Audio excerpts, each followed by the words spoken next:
Hey guys, what's going on? What I got here is the Leica Deluxe. Oh yeah. Alright guys, in this quick video, I'm going to show you how to use this camera. This is for people who just got this camera. They just got it, the Leica, for the first time. You have no idea how to use it, and you're confused, and you're like, can someone show me how to use this camera, please? That's what this video is for. Now, normally I do Sony cameras, so if you are a Sony user, you're going to want to check this video out too, because the way this camera works is absolutely awesome. It's one of the most fun cameras I've ever used, I gotta say. I gotta start reviewing more cameras because I had so much fun using this camera and figuring out how to use it, and now that I know how to use it, it's amazing. Alright, first things first, we got an on button right here. We got an on and off button right there. See that toggle? You flip that sucker on, that turns the camera on, alright? That's pretty simple. You gotta take the lens cap off. There's actually a little string here that you can weave through on the lens cap right there. I don't have it hooked up yet, but you can put the string through there and then it goes through this loop here, and this way your lens cap will hang from the camera and you won't lose it. I didn't get a chance to put that on yet, but I wanted to make you aware. Alright, this is the basic rundown, okay? Check this out. This is how this works. You have on the aperture ring here, the camera has an aperture ring, all right? Aperture is like the eye of the camera. It actually has like a diaphragm that opens and closes. That's what the aperture is. And you can manually control that here. Or you can just leave it in auto. See the A there? That's auto. Same thing with the shutter speed. It has an auto button there, see the A? Or you can dial in the shutter speed. Now check this out. When you change the aperture, let me just change there's a display button here. Let me just change the way the display looks. Change it to this mode here. All right, so now look at the top. See how it says program mode? That's because I have everything set to auto. It's in auto and auto. But if I turn the aperture to like f2.8, let's say, now the camera says, oh, you're using the aperture. You want aperture priority mode. So now the camera's in aperture priority mode. See that? So let me put it back to auto. Now watch what happens when I change the shutter speed. The camera just changed into shutter priority mode. Pretty cool, right? Now watch when you change the aperture off auto while the shutter is off auto. Oh, look at that. Now I'm in manual mode. That's right, because you're manually controlling the settings. You're taking manual control of the camera. All right, and it's very easy to do with these two dials. Now that's a really powerful feature, a lot of fun, and when in doubt, you could just leave it in auto. Now another cool feature about this camera that I noticed is there's this button here that says A. Now what this button does, you can see it right there, A. When you hit that button, it puts the camera in full auto mode. Notice how there's an A there and it's red. And if you click it, it turns it back off. So now it's in manual mode, now it's in auto mode. So if you're ever in a situation where you don't know how to set the camera and you're confused, but like time isn't a factor, you know what I mean? Like you're running out of time, you're gonna miss the shot, just hit this button. Boom, you're in auto mode. Take the picture, you're good. You're gonna get a great shot. The camera is really smart. It'll do all the settings for you. And then when you have more time, take auto off, and then you can go back and dial in your settings as needed, okay? That is amazing, okay? It really is. Now, let me go over some of these buttons quick. You have the shutter button here. You press that to take the photo, and you press that to focus, okay? And that's the focus lock. If you press it halfway, the focus will lock if it trains on something. And then you press it, and that takes the photo. Now, you can zoom with this toggle here. You can zoom in and out with the toggle, as you can see there. Or you can turn the zoom ring. See the zoom ring here? You can also turn that, and that will also zoom the camera if you have it set to zoom. Right now, I don't have it set to zoom, okay? But if you do, it will. Let me put this stuff back to auto, and now it should zoom. See, now it's zooming.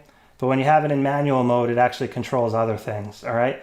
But you can zoom with this. Now, there's also an aspect ratio toggle here. So 3:2 is standard. That's what most cameras are. That works out to like a 4:6 format. But you can also do 16:9 if you're doing, cinematography and you want the pictures to match up with that. Or you can do 1:1, which is a square. And then you got 4:3 ratio as well.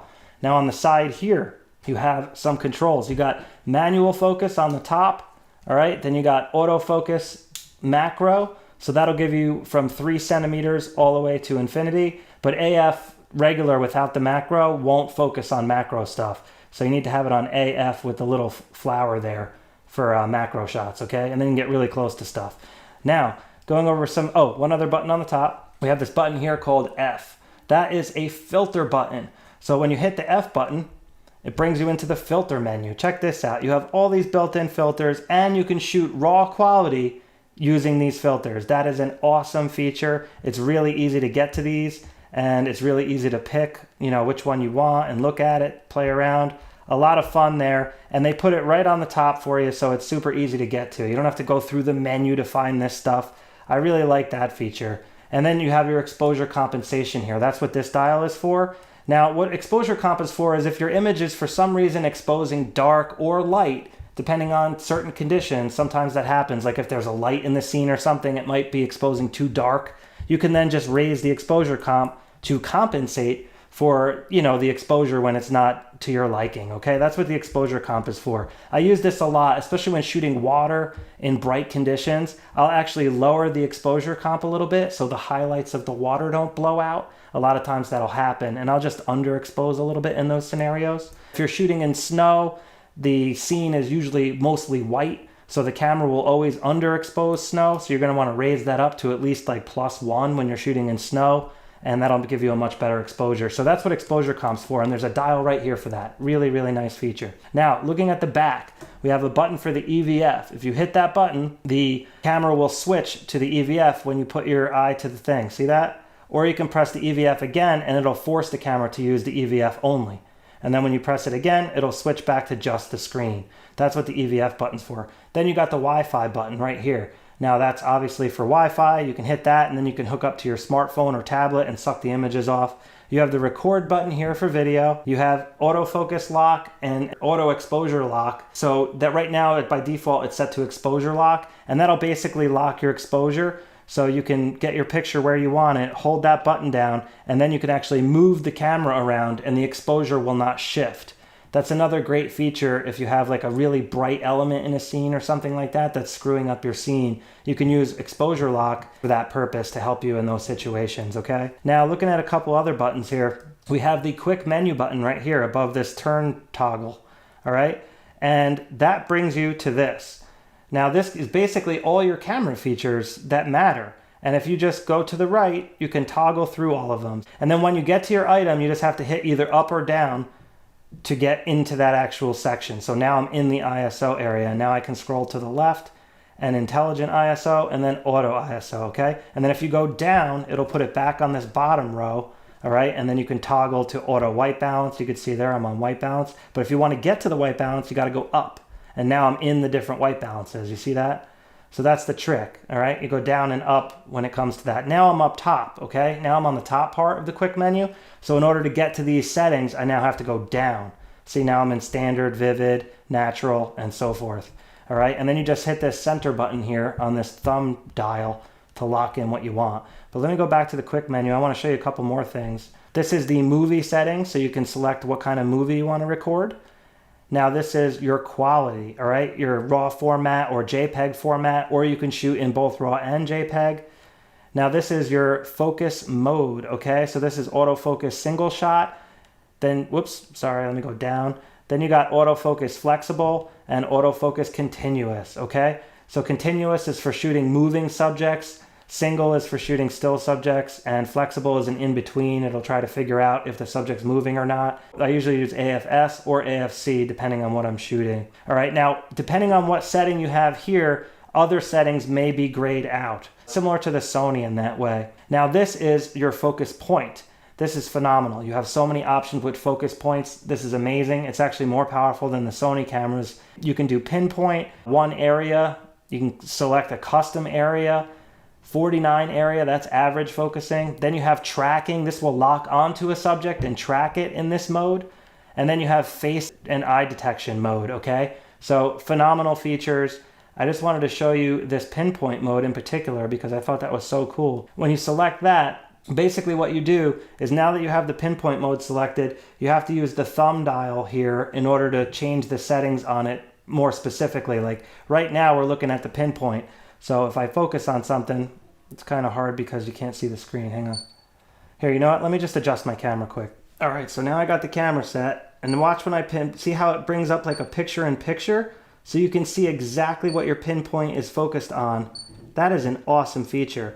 Now, if you want to move that pinpoint focus, you got to use this dial pad here in order to change those settings. So if you hit this button here, see on the left, that's your focus type. And now notice how it says AF area. See that right there? And there's a down arrow. If you hit the down arrow, now you can turn this dial here to make it bigger or smaller, and then you could move it around. You see that? It's a little bit confusing at first though, because you might think that from the quick menu you can do this, but you cannot.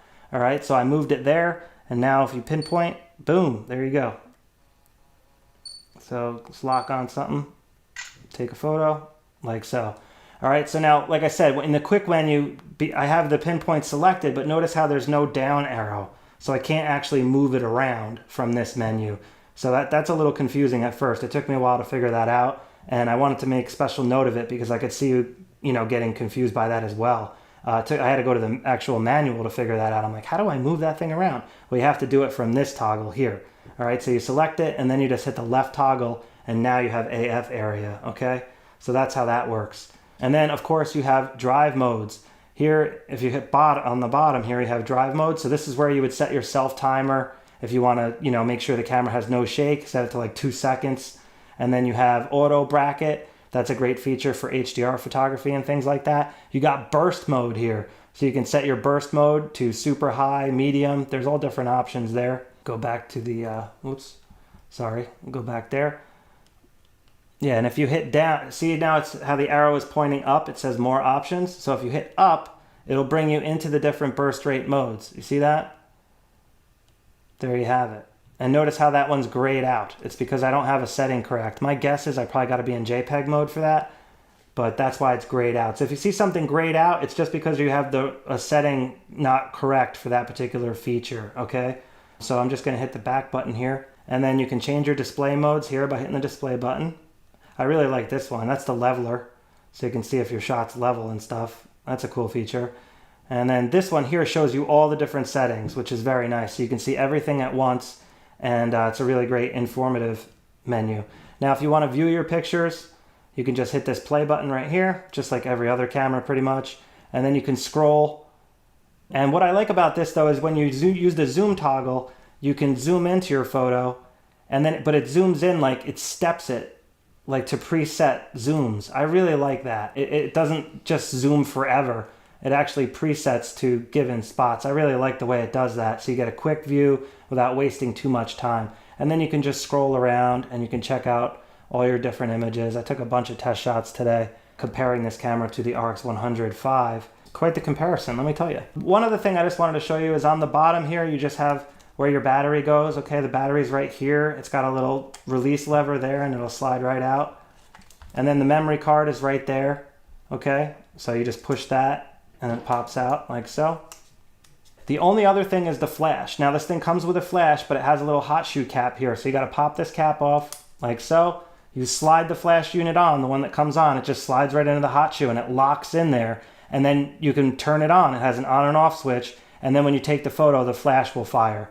So that's great for low light, and it's also great when you want to keep the ISO at a lower level and you want to freeze the action. So if kids are moving and things like that, the flash is a really good feature. Also up here you have your stereo microphone, so you want to make sure you don't put your fingers over that. So that is a quick crash course how-to on how to use the Leica Deluxe. All right, now I'm imagining the Panasonic LX100 is basically the same camera. So if you're using that camera, most likely all this stuff's going to be pretty much the same. Now I haven't used that camera myself yet, but just so you know. Oh, sorry, one other thing. Your HDMI ports are over here. If you want to plug in there, and you plug in your USB cable there to suck the images off to your computer. So you got an HDMI and you have a USB there, okay? So that's what that's about. What a fun camera to use. Unbelievable how fun this is. I love dialing in the aperture and the shutter speed. I was using them both today because I took some water shots. So I was trying to get a slower shutter speed and stuff.